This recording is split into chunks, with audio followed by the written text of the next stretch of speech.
উপদেষ্টা তারা বহাল তবিয়তে রয়েছে। গণহত্যা চালানো যায় পোশাকধারী আওয়ামী সন্ত্রাসী।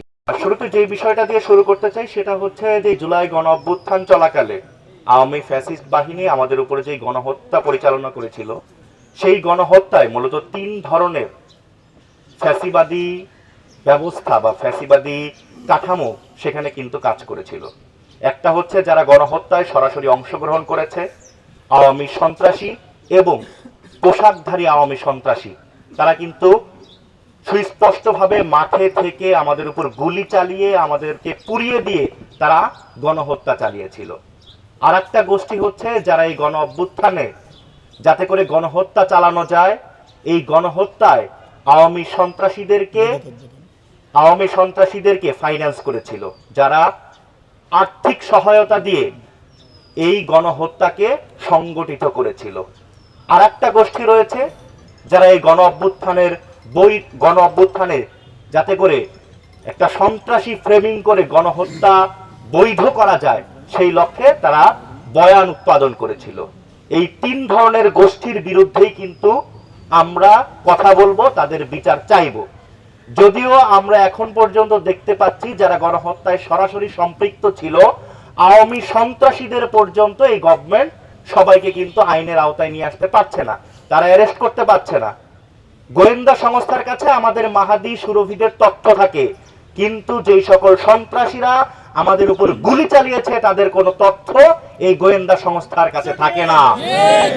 আমরা সুস্পষ্ট ভাষায় বলে দিতে চাই, আপনাদের এই গোয়েন্দা সংস্থা শুধুমাত্র কি আমাদের তথ্য নেওয়ার জন্য, আমাদের উপর জুলুম নির্যাতন করার জন্য তৈরি করা হয়েছে নাকি দেশের জন্য তৈরি করা হয়েছে?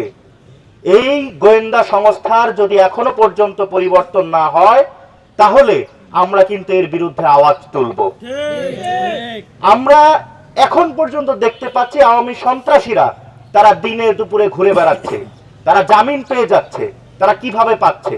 কারণ এই প্রশাসনের মধ্যে এখনো এই আওয়ামী ফ্যাসিবাদের দোসরেরা তারা বহাল তবিয়তে রয়েছে।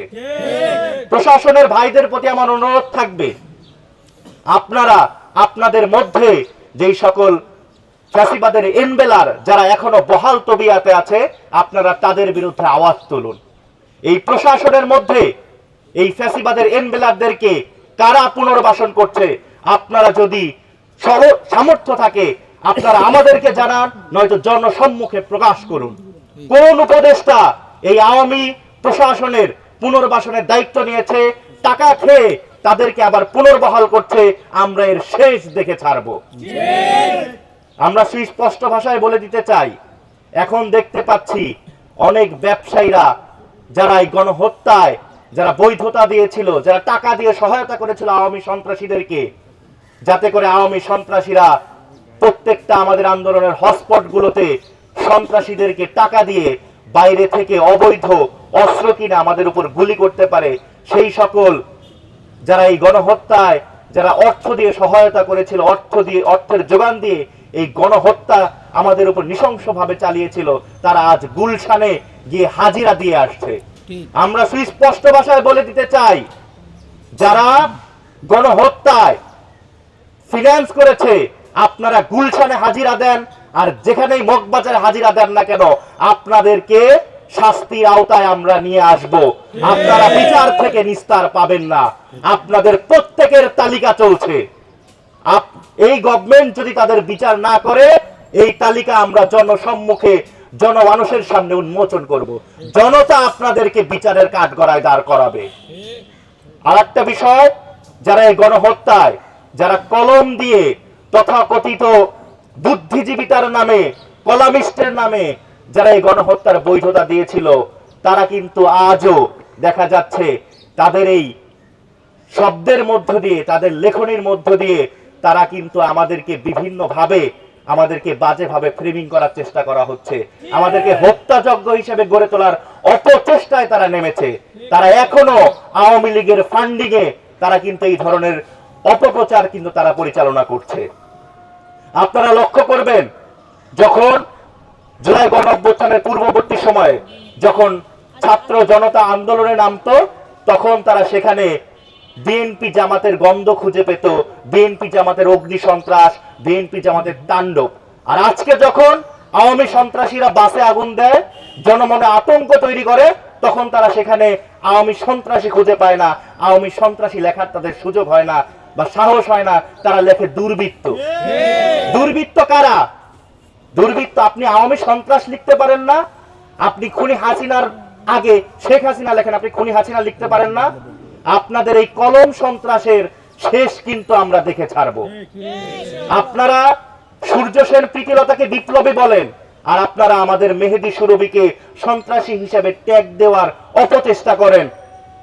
আমরা আপনাদেরকে এই বুদ্ধিজীবিতা নয়, আপনাদের এইগুলো হচ্ছে বুদ্ধি প্রতিবন্ধিতা। আপনারা কলামিস্ট নন, আপনারা কলম সন্ত্রাসী। সূর্য সেন প্রীতিলতাও যেমন ভাবে বিপ্লবী, আমাদের মেহেদী সুরভিরাও ঠিক সেম ভাবে বিপ্লবী।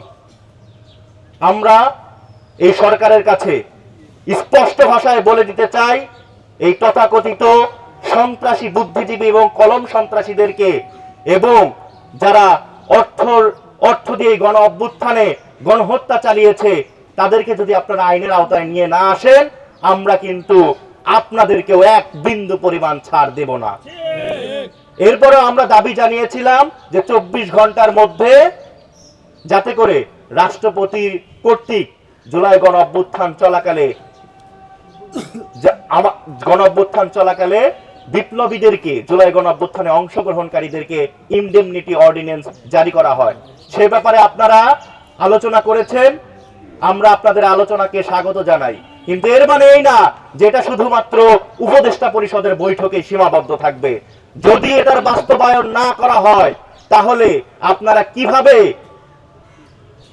কিভাবে এই ছাত্র জনতার থেকে দায় মুক্তি পান, সেটাও কিন্তু আমরা দেখে ছাড়বো।